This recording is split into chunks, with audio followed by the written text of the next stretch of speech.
2,500.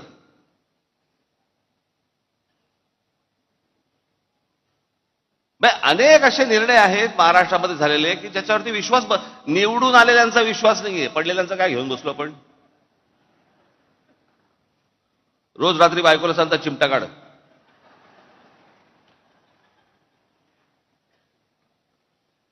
बाळासाहेब थोरात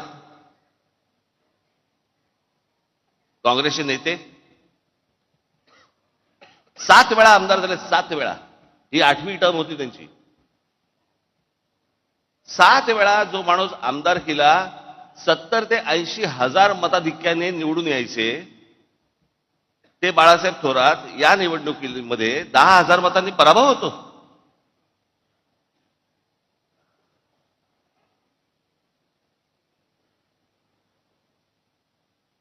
उद्या अनेक लोक बोलतील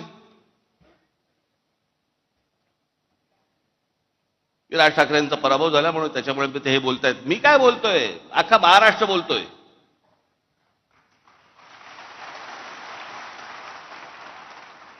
जे निवडून आले त्यातल्या अनेक लोकांचे मला फोन जे आले, जे सत्तेमध्ये आले आहेत त्यांचे मला अनेकांचे फोन आले, त्यांना शॉक बसलाय.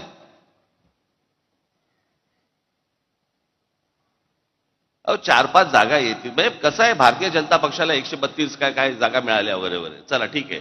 मागच्या वेळेला पण त्यांना काहीतरी 100 काय किती जागा होत्या, 105 आधी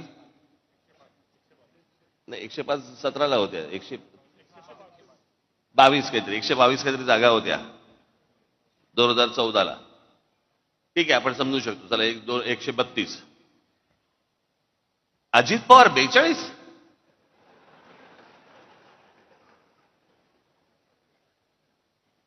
म्हणजे 4-5 जागा येतील की नाही असं सगळ्यांना वाटत असताना अजित पवार 42. कोणाचा तरी विश्वास बसेल का याच्यावरती. आणि जे इतकी वर्ष या महाराष्ट्रामध्ये राजकारण करत आले, ज्यांच्या जीवावरती हे अजित पवार, भुजबळ सगळेजण मोठे झाले, त्या शरद पवारांना 10 जागा मिळतात. मग हे न समजण्याच्या पलीकडची गोष्ट आहे. न समजण्याच्या पलीकडची. गेल्या 4 महिन्यापूर्वी लोकसभा झाली. त्या लोकसभेला सर्वात जास्ती ज्यांचे कोणाचे खासदार निवडून आले असतील तर ते काँग्रेसचे निवडून आले.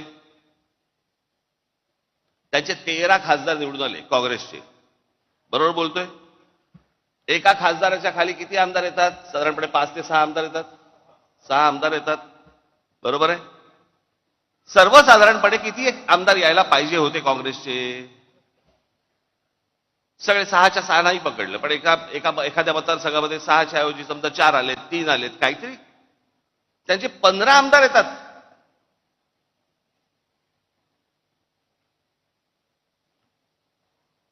शरद पवार साहेबांचे 8 खासदार निवडून आलेत. 8 खासदार. त्यांचे 10 आमदार येतात. आणि लोकसभेला ज्या अजित पवारांचा 1 खासदार निवडून आलाय तिथे 42 आमदार येतात. 4 महिन्यात फरक पडला लोकांच्या मनात.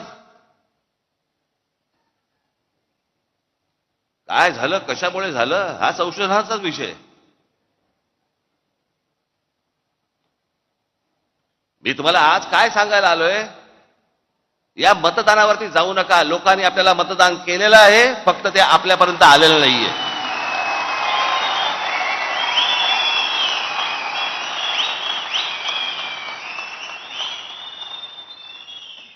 तुम्ही असं कुठेही मनामध्ये धरू नका की लोकांनी आपल्याला मतदान केलं नाही. लोकांनी मतदान केलं.